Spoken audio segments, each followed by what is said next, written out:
نام سے اللہ کے آغاز کرتا ہوں بیاں، جو بڑا رحمان و رحیم ہے۔ معمار حرم باز بے تعمیر جہاں خیز، ایام تشریق کے سلسلے میں پروردگار عالم احادیث شریفہ ہی سے ہی ثابت نہیں فرمائے ہیں، بلکہ ایام تشریق کی فضیلت احادیث کو چھوڑ کر آیات الہیہ سے ثابت ہے۔ آپ کہیں گے دلیل دو، تو دلیل کے طور پر قرآن حکیم کی مشہور و معروف سورۃ الفجر شاہد ہے۔ سورۃ الفجر کی آیتیں ہیں کہ اللہ رب العزت نے ماہ ذی الحجہ کی ابتدائی 10 دنوں کی فضیلت و برکت و رحمت کو بیان فرمایا ہے۔ ارشاد رب العزت ہے کہ والفجر ولیال عشر والشفع والوتر۔ پروردگار عالم نے یہاں پر آیت کا آغاز واو سے کیا ہے۔ واو کی کتنی قسمیں ہیں؟ سوال یہ پیدا ہوتا ہے کہ واو کی کتنی قسمیں ہیں؟ واو کی قسموں کے سلسلے میں نحویوں نے، عربی کے نحویوں نے کئی قسمیں بیان کی ہیں کہ واو فاعل اور مفعول کی کیفیت کو دور کرنے کے لیے آتا ہے۔ واو حرف عاطفہ ہوتا ہے، واو حرف قسم کے لیے استعمال کرتا ہے۔ تو یہاں پہ واو عاطفہ نہیں ہے بلکہ واو قسمیہ ہے۔ پروردگار عالم قسم کھا رہے ہیں، ایک بندہ قسم کھاتا ہے، ایک اللہ قسم کھاتا ہے۔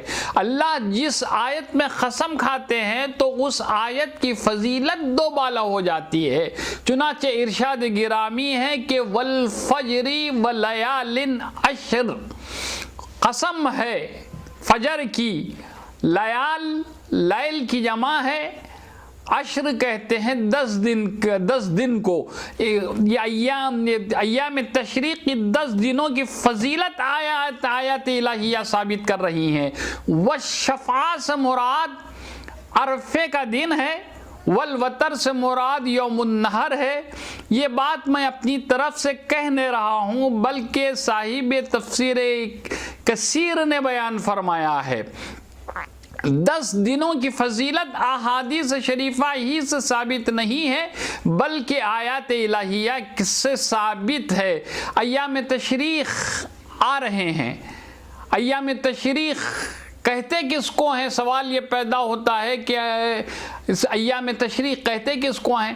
ایام یوم کی جمع ہے، تشریق کے معنی الخاموس جو عربی کی مشہور و معروف لغت ہے، الخاموس میں یہ بیان آیا ہے، یہ ترقیم ہے، یہ رقم ہے کہ گوشت کو خشک کرنے کو تشریق کہا جاتا ہے، کہ ان 4 دنوں کے اندر گوشت خشک کیا جاتا ہے، اسی لیے ایام تشریق کہلائے جاتے ہیں۔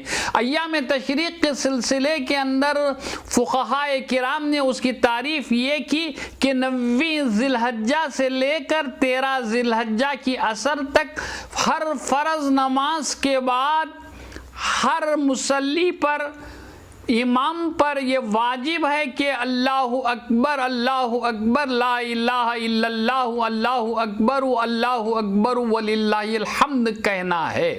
یہ ایام تشریق کہلائے جاتے ہیں۔ آپ سوال یہ کیجئے کہ کیا ایام تشریق کا پڑھنا صرف مرد حضرات ہی پر ہے یا عورتوں پہ نہیں ہے؟ تو فقہائے کرام نے عورت کو ایام تشریق پڑھنے کے لیے نہیں کہا ہے بلکہ مردوں کے اوپر واجب ہے کہ ہر فرض نماز کے بعد ایام تشریق کہنا چاہیے۔ قربانی تمام چیزوں میں بڑی فضیلت اور افضلیت رکھتی ہے۔ قربانی کے سلسلے میں پروردگار عالم فرماتے ہیں کہ انا آتیناک الکوثر فصل لربک وانحر انا شانیک هو الابتر۔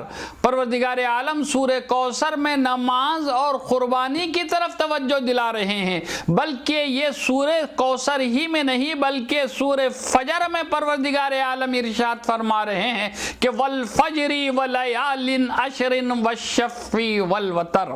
قربانی کے دن اللہ کے رسول محمد عربی صلی اللہ علیہ وسلم نے ارشاد فرمایا جو صاحب استطاعت ہے وہ قربانی دے. اگر صاحب استطاعت نہ ہونے کے باوجود اگر وہ قربانی دینا چاہتا ہے، ایک صحابی رسول اٹھے عرض کرنے لگے کہ یا رسول اللہ صلی اللہ علیہ وسلم، آپ نے قربانی کے بے حد و شمار فضیلتیں بیان فرمائی ہیں، مگر لیکن میں صاحب استطاعت نہیں ہوں بلکہ قربانی دینا چاہتا ہوں، تو کیا کروں؟ تو اللہ کے رسول محمد عربی صلی اللہ علیہ وسلم نے ارشاد فرمایا کہ اگر تم قربانی کا ثواب اتنا ہی ثواب حاصل کرنا چاہتی اگر ہو تو یوم النحر یعنی عید کے دن نماز عید پڑھنے کے بعد آپ اپنے ناخن کو، بالوں کو ترشوا لو، پروردگار عالم اتنا ہی ثواب تمہیں عطا فرمائیں گے. تو قربانی کی بڑی فضیلت احادیث شریفہ ہے. قربانی کے دن کسی اور کام کو پروردگار عالم پسند نہیں فرماتے بلکہ صاحب استطاعت پر قربانی فرض ہے. اب سوال آپ یہ کیجئے مجھ سے کہ صاحب استطاعت کون ہے؟ صاحب استطاعت وہ ہے جس کے پاس 7.5 تولے سونا، 52 تولے چاندی یا اتنی رقم اس کے پاس موجود اگر ہے تو اس پر قربانی واجب ہے. تو کیا آیا باہر سے دوسرے ممالک سے مجھے فون آ رہے ہیں کہ کیا مرشد مرحومین کے نام کے قربانی دی جا سکتی ہے؟ تو میں نے کہا کہ بے شک قربانی مرحومین کے نام سے بھی دی جاتی ہے. آپ کہیں گے دلیل دو، تو دلیل کے طور پر حضرت علی کرم اللہ وجہہ کی مثال ہمارے سامنے موجود ہے. حضرت علی کرم اللہ وجہہ نے حضور پرنور آقا نامدار محمد عربی صلی اللہ علیہ وسلم کی قربانی، ان کے نام کی قربانی دیا کرتے تھے. تو یہ مثال ہمارے لیے اتباع ہے، اس پر عمل کرنا لازمی، اس پر پیروی کرنا ہے. تو مرحومین کے نام کی بھی قربانی دی جا سکتی ہے، لیکن شرط یہ ہے کہ جو پہلے صاحب استطاعت اپنے نام کی قربانی دے، پھر بعد میں اللہ آپ کو اور زیادہ رقم دیا ہے، وافر رقم کے آپ مالک ہیں، نصاب سے زیادہ اونچی آپ کے پاس رقم ہے، تو مرحومین کے نام کی قربانی دے سکتے ہیں. قربانی 3 دن دی جاتی ہے. قربانی بقری عید سے لے کر 11 تاریخ کو اور 12 کی عصر تک قربانی دی جا سکتی ہے. ایام تشریق 13 ذی الحجہ کی عصر تک پڑھی جاتی ہے. قربانی 12 ذی الحجہ کی عصر تک دی جا سکتی ہے.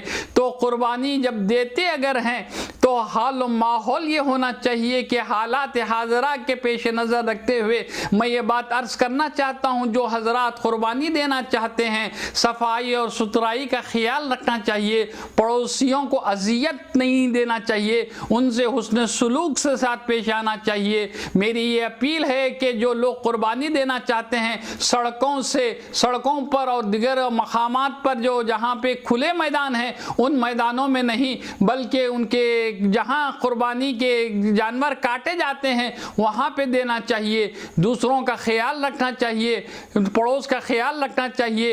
اگر آپ یہ خیال رکھتے اگر ہیں تو بے شک پروردگار عالم آپ کی قربانی قبول فرمائے گا. بارگاہ رب العزت میں دعا گو ہوں کہ پروردگار عالم ہماری قربانیوں کو قبول فرما، پروردگار عالم ہماری دعاؤں کو قبول فرما، پروردگار عالم ہمارے توبہ کو قبول فرما. پروردگار عالم تو ہم سے راضی برضا ہو جا، ہم پر جو کچھ خطائیں ہوئی ہیں پروردگار عالم اس کو معاف فرما دے. وآخر دعوانا الحمدللہ رب العالمین.